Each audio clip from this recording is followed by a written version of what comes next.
round. Well, I got a first-round draft pick on the line right now. Chris Denari, of course, from Fox Sports, play-by-play man for the Indiana Pacers.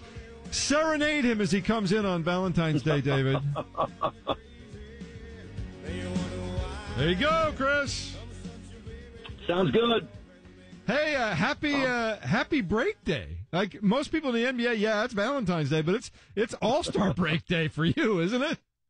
It is. When they made the move where they gave you more time off, with the Pacers not playing until next Friday, it's a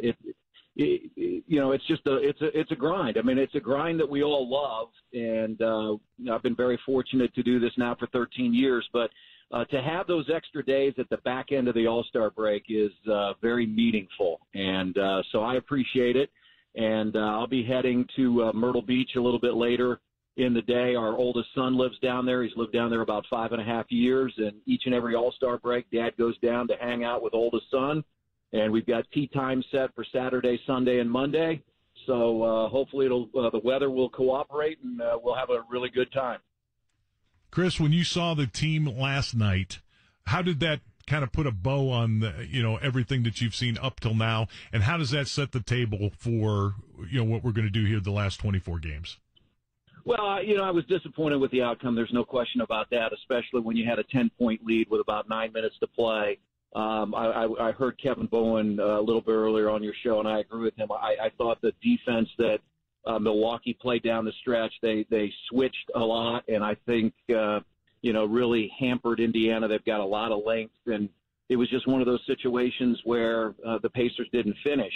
They've been a pretty good finishing team much of the year, but they weren't able to get it done last night. So I feel very strong and good about where this team is. 38-20. You've played 22-plus games without Victor Oladipo. I think you've got a great locker room. I think you've seen just a taste of what Wesley Matthews can do. I think he'll be a lot better after the All-Star break when he has a little bit more time to digest what this team is all about.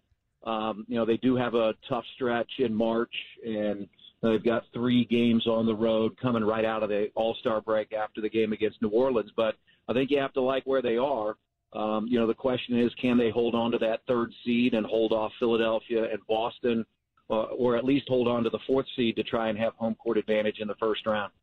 Chris, I'll ask you the same thing I asked KB. Knowing that Victor Oladipo has missed 22 games in this season, and they've played 58 so far. They're 38-20. How would you grade this team? Well, I heard Kevin give him an A, and I don't think you can give him anything less than an A. If you would have told me in September that you'd lose Victor Oladipo for the season, and at this point he would have played in just over half the games, and you'd have the 3rd best record in the NBA, I think anybody would have taken that. And I think it's a testament to that locker room, to the group of veterans that Kevin Pritchard has put together, and it's also a great testament to the coach. Nate McMillan and his staff have the ears of these guys and have made the appropriate adjustments that they've needed to make. And I think to come back from that 4-game losing streak is very important, guys, because I think we all know in sports that once you start to win or once you start to lose, those things sort of carry on. And I think when they had lost 4 straight, you begin to question, hey, when is this team going to win again? And I think that win in Miami was very important to rally in the second half and pick up a win against a team that then went west and played pretty well. So no question, I think you have to give them an A at this point because of all the things they've been able to accomplish, much of that without Victor Oladipo. We talked about this too, Kevin, so I'll present the same question. There's 24 games left, and I think if you go 50-50, you would just win 50, half your games there, then you're going to be at 50 wins. I think we would all have taken that. I think a lot of people have projected us with Victor to be a 50-win team. We also thought that'd probably be good enough to, host a playoff series, at least in the first round. What are you thinking now with the Pacers up just 1 game on Boston and Philly? Is a 12-12 record going to be enough? Is getting to 50 wins going to be enough to host a first-round matchup? Well, that's a good question. I haven't really analyzed both Boston and Philadelphia's schedules down the stretch, but we do know that the Pacers have 1 game left with Philadelphia, and they have 2 games left with Boston. Those will be huge because those will have tiebreaker implications, and the Pacers are already down in the series 2-1 to Philadelphia. The series with Boston is tied at 1-1. And so those games are going to be highly important. I mean, you could see that all those teams could end with somewhere between 49 and 52 wins, and it's going to come down to tiebreaker. And then it breaks down to what's your record in the Eastern Conference. So I think you've got to be better than 12-12 because, Boston's playing some good basketball. Philadelphia's as talented as anyone. I'd like to see this team go, 14-10 and, get to 52. If you could get to 52, I think that could put you in firm position for home court advantage.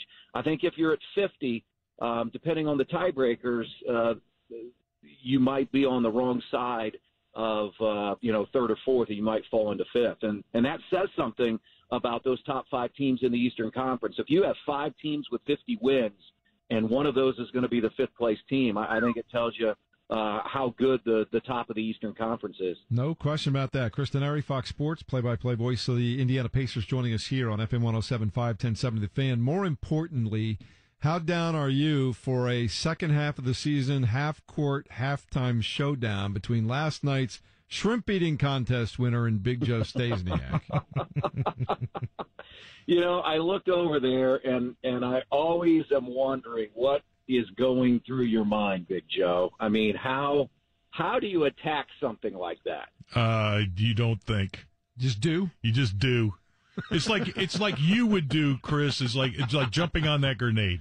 You wouldn't think twice about it, your own well-being or anything. You would just jump right on it for everybody else's sake. So you just. No, I love the shrimp. I love the shrimp cocktail. You can't worry about the pain. The pain comes later. After the glory. I absolutely love that shrimp cocktail. I just don't know if I could do it in a minute or 12 whatever seconds. It takes like you. I want to savor it. I want to enjoy it. And the only thing that I've done, I've done a couple of things. In fact, I did it with JMV the second time. I've done the human bowling during a timeout, and the first time, I think the first time, everyone on our broadcast team thought I was concussed. Because I wanted to knock all the pins down, and I did. And I saw that the pad that was in front of the basket, and I thought it looked very marshmallowy. I thought it was very soft until I hit it, and I realized it was one of those wrestling mats that has no. So that's the only thing I've done at a timeout. I just watched Big Joe with the shrimp. That was impressive stuff. Some of that. I'm just curious, though. I mean, I know you get your break at halftime for a moment, and then you get right back into all the stuff you got to do. Do you ever pay attention to some of those halftime acts? Because I'm telling you, I worry that someone is going to have a major, major medical problem at center court with some of these acts, Chris. Well, last night when he was swinging, yes, his female partner around by her hair, I was a little bit worried. I thought, what if she goes flying? Right. She could go flying right into where I was sitting. So it was about you, not about them. Our stage manager, Tricia, and I were just looking at each other in awe. I think I've seen that act before, but I don't think I've ever paid that close of attention to it. And I just wonder how many aspirin or something she has to take after. I mean, she was spinning around so fast, it was giving me a headache. So for those who didn't get to see it and don't know what we're talking about, there's a guy, and by the way, I've seen this act many times before too, and he's probably late 40s, early 50s at this point in time. He has a brace that he puts on his shoulders attached to a straight pole. She climbs up the pole, and there's like a little trapeze type of thing up there, and she starts swinging around and doing all kinds of acrobatics. But while he balances this on his shoulder, and my thought last night, and I looked over at Kevin Bowen and said this, Chris, that's probably the wrong activity to find out that today is the day you've lost a step. Right? Oops. Am I right about that? I think about when I'm working out and I have to do a 45-second plank on my elbows, and this guy is doing all of that in front of 17,000 people. My question is, at what point do you decide this is what I want to do for my career, and how do you practice I mean, if you're out hitting golf balls and you're on the driving range and, you hook one out of bounds left and you fade one right, or if you're shooting baskets and you miss shots, no matter, right? How do you practice that? I mean, how do you practice that and keep her safe, let alone keep you safe? I don't know. I mean, I'd like to go watch their workouts just to see how they get ready for each of these shows. Chris, my second thought was, that must be one heck of a relationship dynamic those two have going on. You're the best, buddy. Have a good break. Right. You going anywhere exotic? I'm going to Myrtle Beach. Okay.